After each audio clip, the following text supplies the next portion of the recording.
You are standing in a forest 70,000 years ago. An antelope grazes about 40 meters away. It hasn't noticed you. In your hand is a sharpened stick, the most advanced weapon your species has ever built. But you have a problem. You need to close the distance to about 10 meters before you have any real chance of killing it. That animal can hear your heartbeat before you're close enough to throw. One dry twig underfoot, one shift in the wind, and it's gone. So is dinner.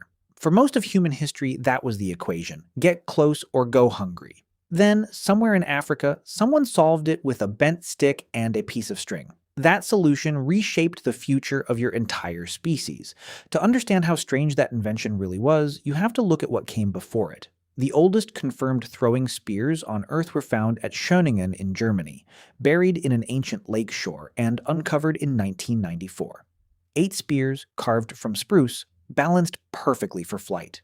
They are roughly 300,000 years old, made not by your species, but by an earlier one, Homo heidelbergensis. For 300,000 years, your ancestors tried to solve the same riddle. How do you hit something without getting close enough for it to hit you back? A thrown spear has one engine: your arm. Your accuracy collapses past about 15 to 20 meters, roughly the length of a bowling lane. So someone invented the atlatl, a spear thrower, around 30,000 to 40,000 years ago. A stick with a hook at one end, resting your dart against it. It acts as a lever, extending your arm's reach and launching a dart at nearly double the speed of a hand throw, out to 40 or 50 meters. Good enough to help take down mammoths, but it still had the same flaw as the spear. One motion, one burst of energy, nothing stored. The bow broke that rule entirely. When you draw a bowstring, you aren't throwing. You're bending the limbs of the bow and holding all of that tension in place, sometimes for 2 or 3 seconds, while the wood fights to spring back. Release it, and every bit of force you built up transfers into a lightweight shaft in a fraction of a second. The arrow leaves the string faster than any human arm has ever thrown anything. This is the real leap. The energy in an arrow isn't limited by how fast you can move your arm. It's limited by how much force you can slowly accumulate. A throw is an explosion. A bow shot is a controlled release. Some anthropologists call the bow the first machine humans ever built. Not a tool, but a device that stores energy and fires it on command, invented by people who had never seen a wheel. Here's what almost nobody realizes about the bow. It isn't one invention, it's at least 7. You need a stave, wood flexible enough to bend again and again without snapping, and you need to know which trees and which grain will hold up. You need a string, and this part rarely gets mentioned. In 2020, archaeologist Bruce Hardy found a 90,000-year-old fragment of twisted cord in France, made by Neanderthals. String predates your own species' use of it. You also need a straight arrow shaft, heated and bent by hand until it holds its line. You need a point shaped from stone or bone. You need fletching, feathers angled just right to stabilize flight, sometimes even angled to spin the arrow, the same principle later used in rifled bullets. And you need binding material and adhesive to hold the entire system together. 7 separate technologies, each demanding its own knowledge, assembled into one weapon. Researcher Miriam Heidel at the University of Tübingen mapped out the mental steps required to build tools like this. A hand axe takes 4 or 5 steps. A hafted arrow takes at least 10, some of which must be planned days ahead. Building a bow means holding an entire production plan in your head. It's not a weapon you stumble into by accident. It's evidence of a fully modern mind. So when did someone actually build the first one? Wood and string rarely survive underground.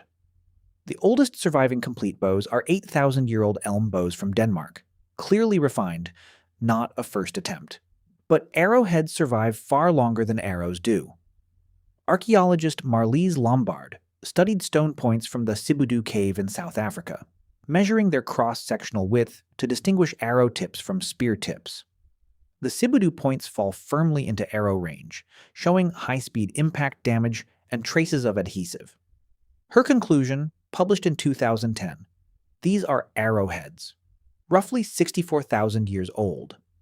Not the Bronze Age, not farmers.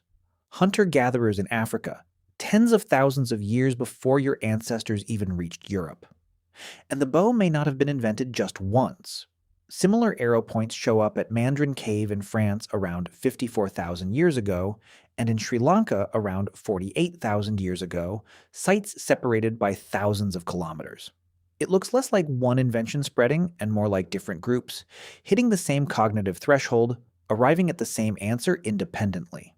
Once the bow existed, it never stayed still.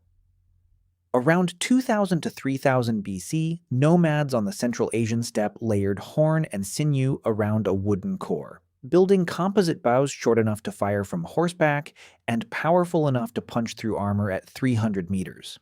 Genghis Khan's cavalry rode with these bows and conquered faster than any army before them.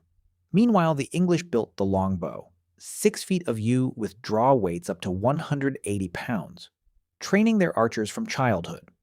When the sunken warship Mary Rose was raised in 1982, the skeletons of its bowmen showed twisted spines and overgrown shoulder bones. The physical cost of drawing that much force for a lifetime.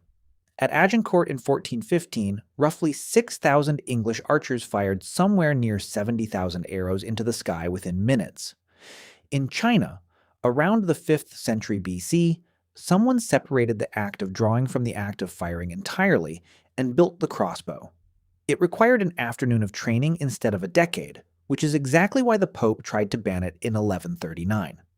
A peasant with a crossbow could suddenly kill a knight who had trained since birth. Some cultures went further still. The San people of southern Africa coated their arrow shafts just behind the tip, never on the point itself, with beetle larvae poison strong enough to kill an antelope over several days. Placing the poison behind the tip kept the hunter safe while handling it. The weapon and the chemistry were designed together, as one system. Strangely, not every culture adopted the bow at all. Aboriginal Australians who survived on their continent for over 50,000 years and had contact with bow-using neighbors to the north never widely took it up. They had the woomera and the boomerang instead, tools that suited their landscape just fine. The bow, it turns out, wasn't inevitable. It was a choice. One that most of the world made, and one that some cultures simply didn't need to. There's one more layer to this. You cannot learn to build a bow just by watching someone shoot it. Choosing the wood, curing it, twisting cordage strong enough to survive repeated shock, shaping a point light enough to fly but sharp enough to kill, none of that transfers by observation alone. It requires instruction, language, a person saying this would, feel the grain, bend it here, wait. Researcher Dietrich Stout has shown that complex toolmaking activates brain regions tied to language. The more complex the tool, the more it resembles teaching. The bow is proof of a community passing knowledge forward, generation to generation, and proof that the chain can break. Isolated for thousands of years, the Tasmanians lost several complex technologies entirely. Knowledge doesn't preserve itself. People preserve it by showing someone else how. One last thing worth knowing. The English word toxic comes from the Greek toxikon, which didn't originally mean poisonous at all. It meant of the bow. The Greeks used it to describe arrow poison specifically, and over centuries the word drifted until it forgot its own origin. Tonight, somewhere on this planet, someone is pulling back a bowstring. Maybe hunting, maybe competing, maybe just a kid in a backyard. They're repeating the exact same act, bending something and storing force inside it that a person in southern Africa first figured out 64,000 years ago. That person left no name behind, no written record, just a problem, a piece of wood, and an idea that bent without breaking. Somehow, across 3,000 generations, it's still in your hands.